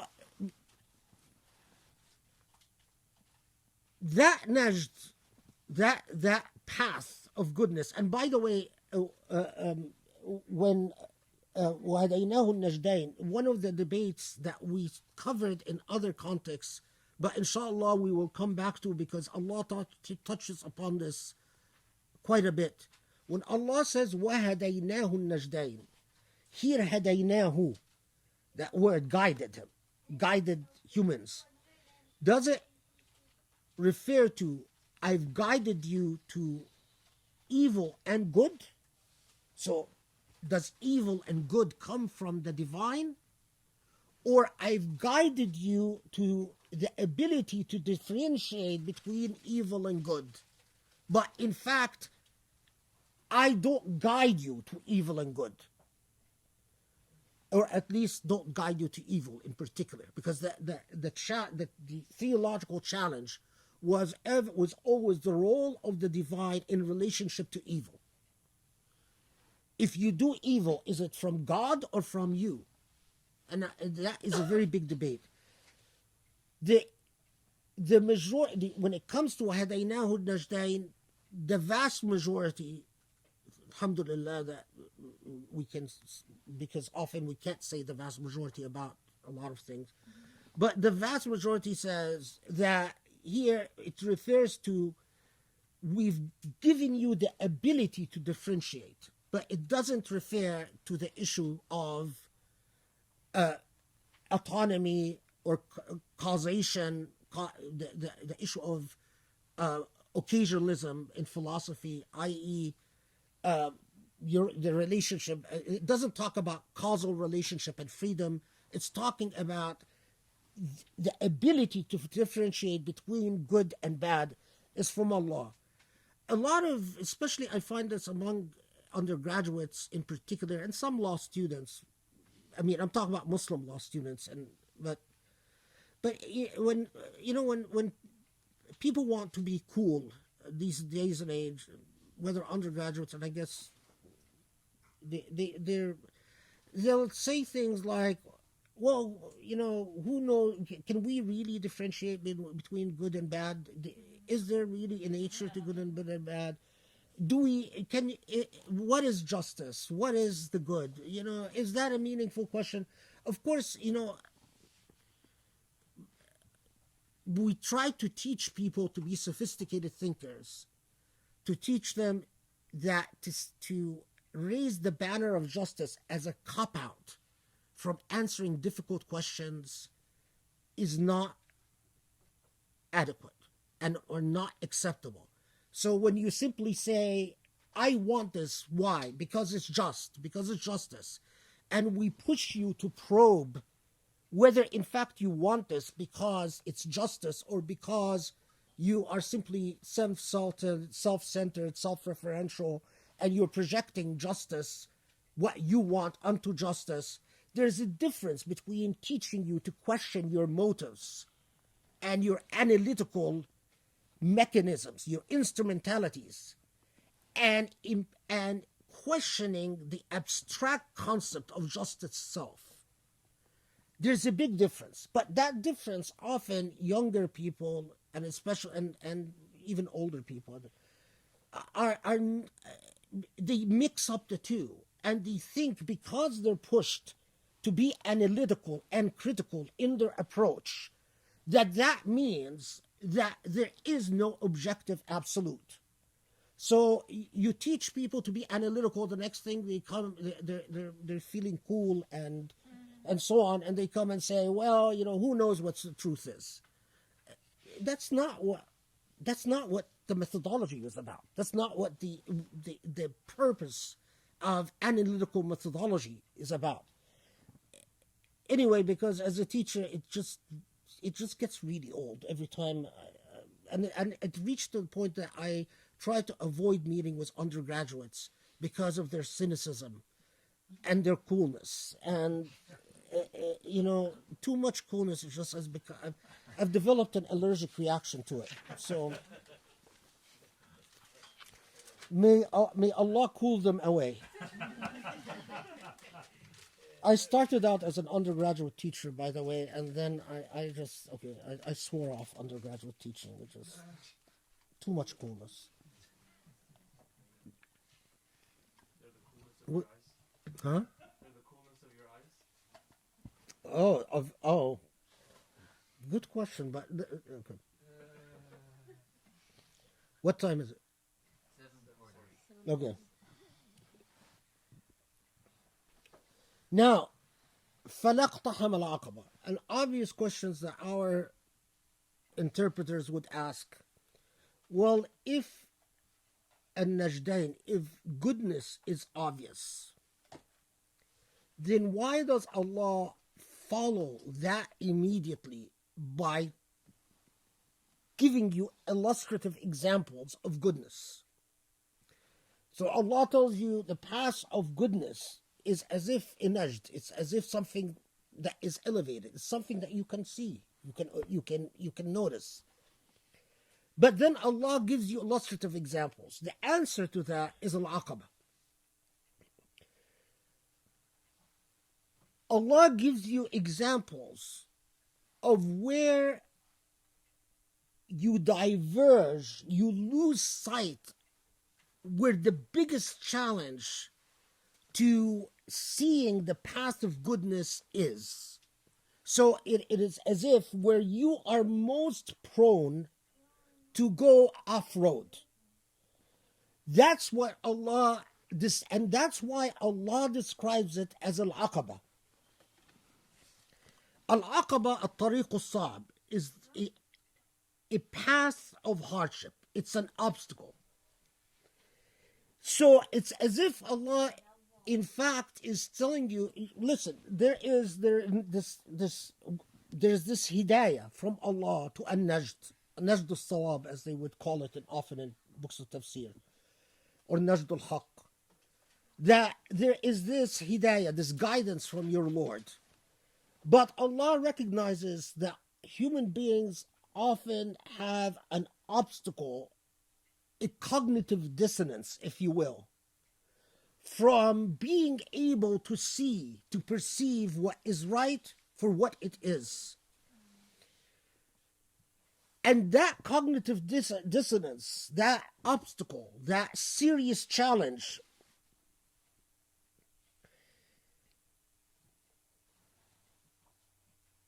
is as if an obstacle to the very state of salvation and grace. So when the Prophet ﷺ, in a hadith that is often cited in this context, a man comes to the Prophet ﷺ and says, tell me, dullani ala ma aksaru bihi al-aqaba, what I can prevail upon the aqaba, how I can melt away this obstacle and enter in Jannah, yudkhilani Jannah. And the hadith, did I write it down or I'm going to have to praise it? Oh. The hadith of the Prophet, then the Prophet says, Sadaqa aw itqu raqaba. I didn't write it down, but it's basically that's Sadaqa aw itqu raqaba. That the real obstacle is the giving. And Muslims, modern Muslims, have turned sadaqah. They're off. It drives me crazy when I hear people in mosque talking about zakah as obligatory, but sadaqah is something that is just voluntary. You do it or leave. It's as if it's a sunnah. Sadaqah refers to any money you spend in the path of Allah. If it's not the obligatory zakah, then it is a sadaqah.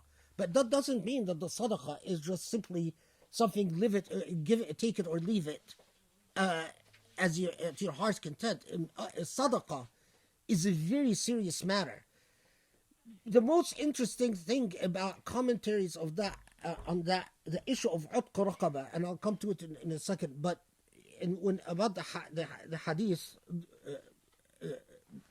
about the man asking the Prophet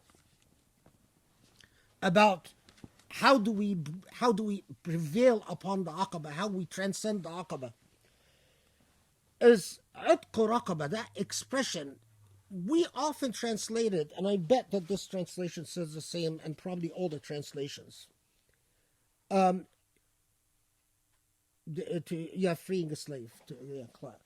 That you free a slave. Yes, freeing a slave is utq raqaba.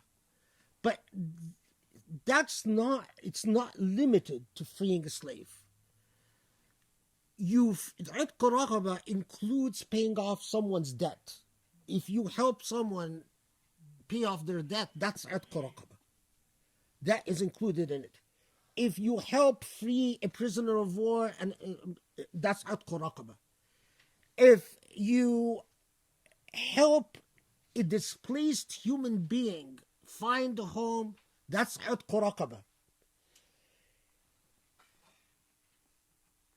Sufis and the philosophically oriented theologians like Al-Razi say the most wonderful things about the notion of عتق الرقبة. The عتق الرقبة literally translates as breaking the yoke around someone's neck. Literally. They say that when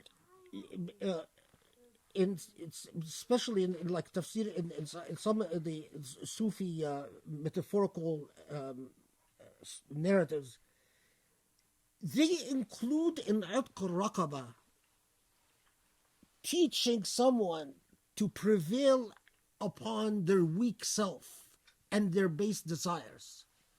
عتق الرقبة includes freeing. So the most in Futuhat al-Makkiyah, Ibn Arabi tells the story that he I forgot what the name of his teacher was.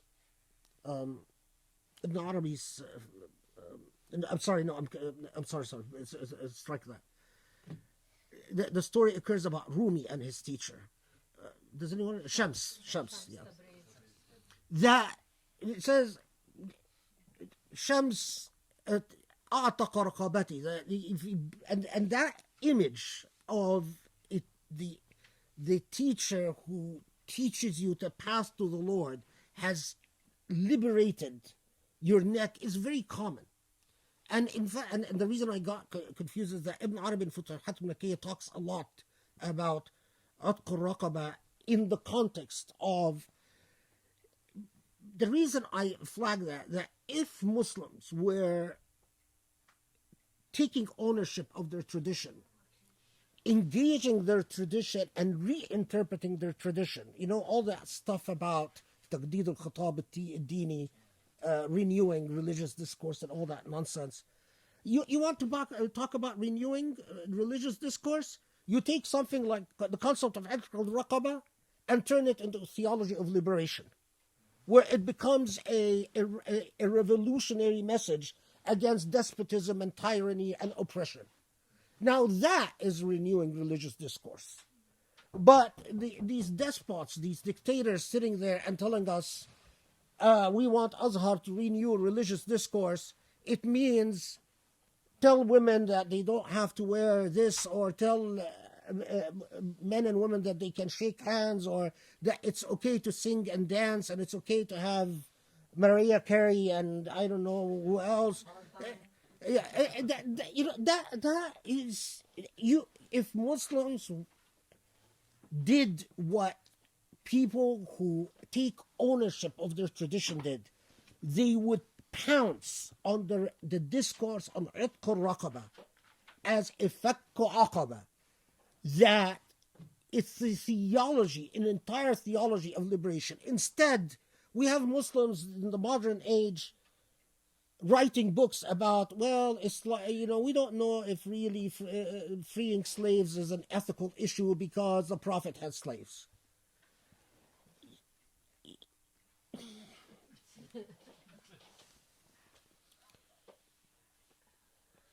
It is, as a philosophical issue, to make the yardstick on a moral issue of whether the Prophet had slaves or not, and as if whether the Prophet had slaves resolves the moral status of slavery, means that you've never read a book of philosophy in your life. That doesn't resolve anything. I'm not going to get into it now because I'm saving it for an entire discourse, because it's so many. I've received so many messages from Muslims who say, I'm having a crisis of faith. I've read Jonathan's book about slavery, or someone told me about Jonathan's book about slavery, and the Prophet had slaves, and this person, I now don't know if I believe anymore. I can't tell you how many messages I got like that. And then I got messages, please, please, please, save us from the crisis of faith that we're having and talk about slavery. I will, inshallah, for all the people who've written me. But when I talk about it, the issue is not whether the Prophet had slaves or not. And I will talk about why philosophically that's not the issue. And anyway, let's save it.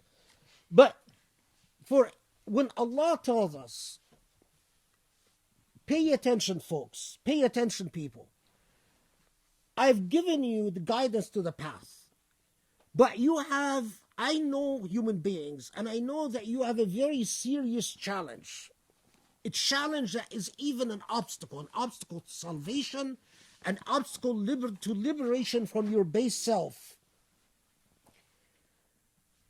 What is the obstacle? Fakku raqaba. Liberation. And let's take the step, liberation of the human soul.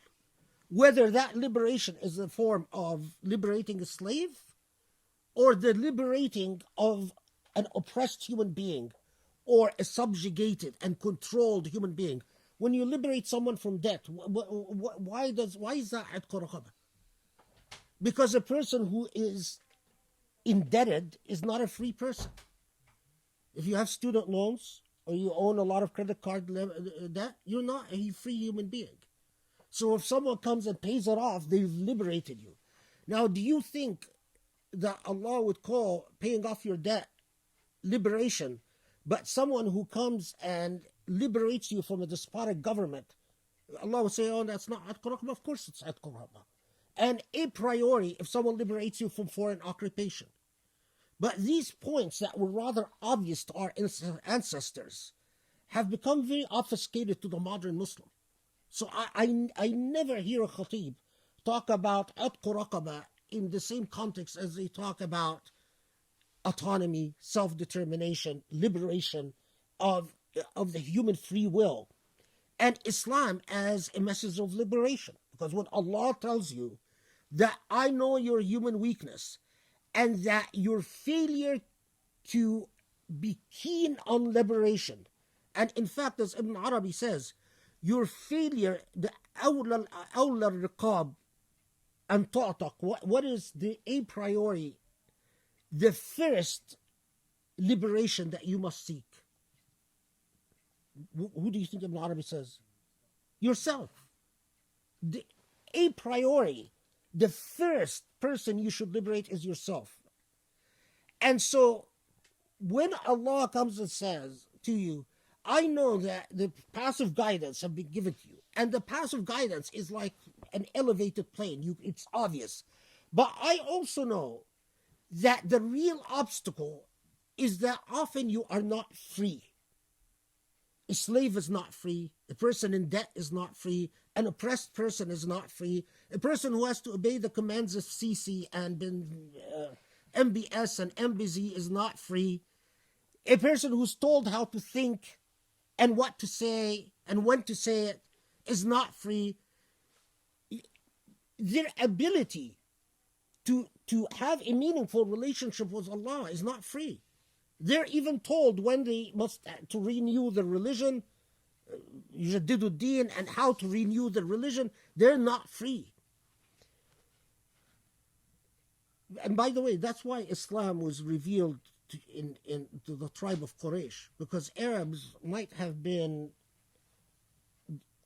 a vulgar people, but they were also very autonomous, jealously free people. That why Islam was revealed to the Arabs and not to the Persians and not in Egypt and not in Ethiopia, because all these regions were under the tutelage of rulers. The spot where you didn't have a ruler in control. In another occasion, I'll tell you stories about how Arabs failed for centuries to appoint a king. Every time someone would attempt to bring them all under the umbrella of a single king, their rebellious and unruly nature would prevent that. But that's exactly what made them the best recipient, best vehicle for Islam. Because Islam can grow with free human beings. If you're not free, there are various aqabat, obstacles for Islam to grow within you. Liberate yourself. If Ibn Arabi was sitting with us today, he would tell you, I will tell you the entire halaqa, all of this was a waste of time. I only need 10 seconds from your time. فكوا رقابكم. Break the yoke around your neck, now go home. Okay. فلا اقتحم فك رقبة أو إطعام في يوم ذي مسغبة يتيما ذا مقربة أو مسكينا ذا متربة. We're not going to finish the surah tonight. I'm really sad. I'm really sorry. Now, a yatim and a miskin. And I'm going... A yatim, an orphan, the greatest form of shame and the greatest accountability that you have before Allah. While you might not be held responsible, and again, I'm talking about what you find in the various theologians had said.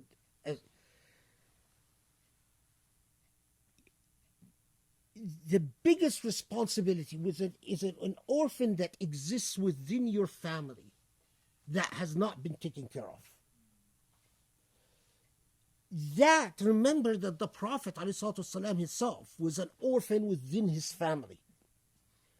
Everything in the Prophet's life was for a reason and for a moral lesson and an ethical reason, including the death of his parents, the death of his children, everything.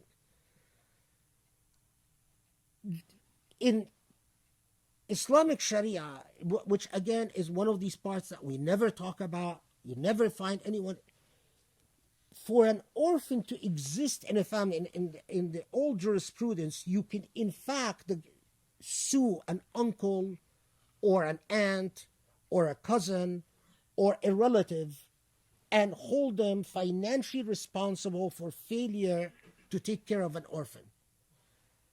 You can't do that in modern law. You can't even do that in Saudi law. That part of Hanbali law was not adopted in Saudi. If you file a lawsuit like that, it's dismissed for lack of standing, even in Saudi.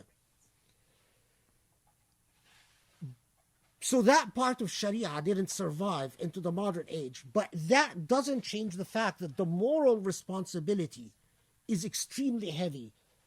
If you have, for all of those, because I know that these, the halaqas get around, if there is an orphan in your family, it is a heavy sin for the family to fail to take care of that orphan.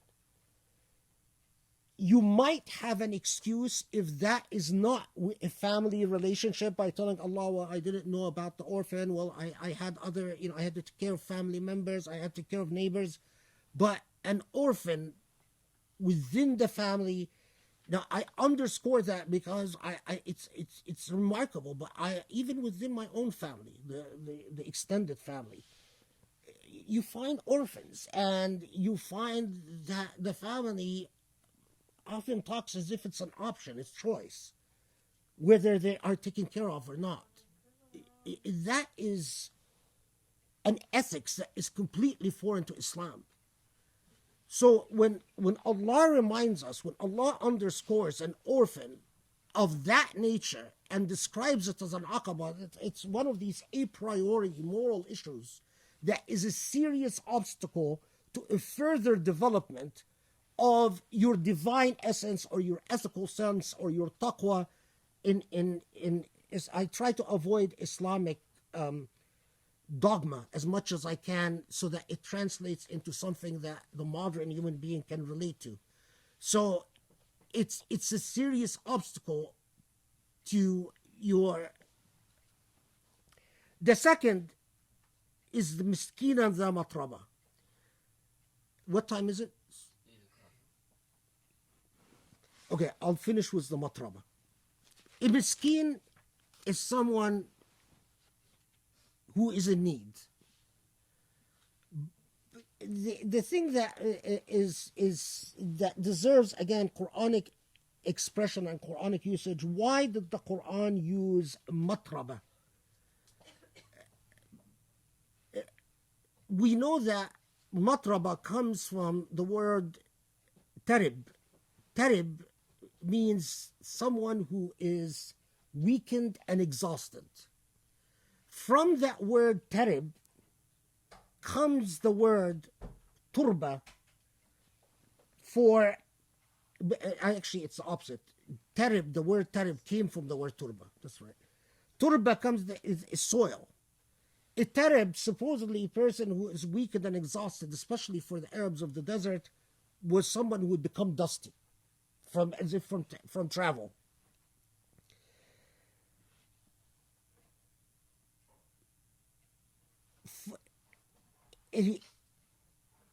Zamatraba literally would be a poor person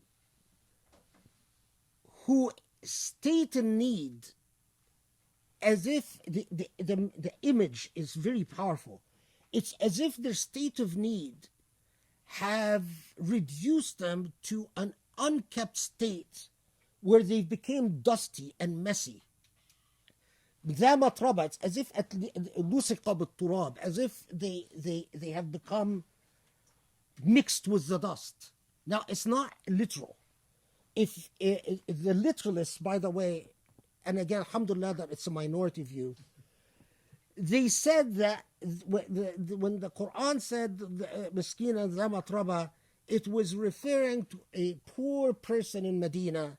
Again, don't put any weight on that narrative, but just to be completely, if you were in a al-hadith type school, they would have taught you, like this book, for instance, which is printed in Saudi. It says that there was a miskin in Medina who used to lie down and on the path and the road, and he was so poor that often people couldn't tell the difference between him and the dust that covered him. And that's the Quran, that's the person that the Quran is referring to when it says miskinan dha matraba. Now, give me a break. So the Quran, can you imagine with the state a poor person would have to be in to become indistinguishable from the dust of the road? I mean, you would have to be starving to the point that you're just not moving for so long. You're dying, basically. You're half dead, right? And you're so covered by dust that people passing, coming and going, they can't tell the difference between you and the dust. Now, so the people who perpetuated this narration basically wanted a cop-out. Sorry to be very blunt, but we're out of time. In other words, they wanted to invent a story that would say, well, it's talking about people who are really starving. They're starving to the point that they fall on the road and they no longer are mobile. Alhamdulillah that the vast majority called it as it is and said that's nonsense. The matraba means that a poor person, the evidence of poverty is not the person saying I am poor, but it's what you observe from the state of hardship that befalls a person. And it is so eloquently, and again, if the expression of the Quran is miraculous, it's so eloquently described in this simple few words, miskinan za matraba. It told you everything. You observe a human being, you notice that they look way down, they look dispossessed, they look displaced, they live in horrible conditions. That is sufficient. That is the matraba. That is the hardship it is talking about. That is sufficient to then trigger the obligation to overcome the aqaba. That serious obstacle. It is not a registry and it is not a declaration. Among the narratives, again, that is interesting is when an emir reportedly in Baghdad in the Abbasid period, I don't know if this is actually historical, but it's what people report. The reason you suspect it's not historical because the emir is not named. Other than the fact that he was during the time of Harun al-Rashid, that he wanted to make a registry of poor people so that rich people would know who to give the sadaqah to. And the fuqaha of Baghdad said that is demeaning and deprecating to have a registry of poor people. That the idea of a registry of poverty is inconsistent with the dignity of human beings. What you take from the historical narrative is far more important than whether it's actually happened or not. That's the moral lesson from it is far more significant. I think that's really interesting when you compare it with the way that poverty is dealt with in the modern age as a state problem. And as if because the state collects taxes and becomes responsible supposedly for the poor, then it takes the burden off the wealthy. Okay, let's stop here. So, inshallah, next halaqah we will finish. We don't have much left in Surah Al-Balad, but the reason I cannot jump over is because I remembered tawasaw بالصبر وتواصوا بالمرحمة. We have to pause because I have very interesting things to talk about when we say tawasaw بالمرحمة. So that will take us a little bit, and then we move on, inshallah, to Surah Al-Fajr. I have to start Surah Al-Fajr. Inshallah. Okay, so a couple of things. So let's stop here. Alhamdulillah. Alhamdulillah.